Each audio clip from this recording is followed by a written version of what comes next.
हाय, good morning. मी आकांक्षा. आज सकाळी मस्त असं आमच्या लव्हबर्ड्सला जेवण दिलं. त्याच्यानंतरून मी फराळाचं करून घेतलं. मग मी रेडी झाले कारण आम्हाला जायचं होतं पूजेला.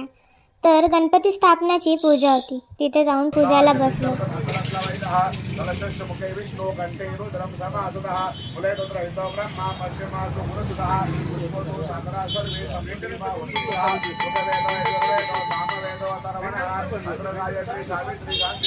पूजा झाली, मग घरी येऊन मस्त असा प्रसाद खाल्ला. त्याच्यानंतरून म्हटलं चला आता थोडंफार फोटोशूट करूया. खूप दिवसांनी साडी घातलं की फोटोशूट करायची इच्छा तर होतीच ना.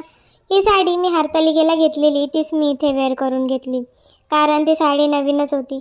या साडीवर ऑलरेडी मी फोटोज आणि व्हिडिओज तर काढले होते, पण म्हटलं आज वेअर केली परत तर आज पण काढून घेऊया. मग थोडेफार सिनेमॅटिक्स व्हिडिओ घेतले. त्याच्यानंतरून मी साडी चेंज करून घेतली आणि मेकअप रिमूव्ह करायचा बाकी होता. मग त्याला पण व्यवस्थित रिमूव्ह करून घेतला. मी लागले जेवण बनवायला. इथे मी बनवते हरभऱ्याची उसळ. त्याच्यासाठी मी हरभरे घेतले, अद्रक लसूण पेस्ट, कांदा टोमॅटो घेतला. असा काही होता आजचा मेन्यू. कसा वाटला नक्की सांगा. चलो बाय.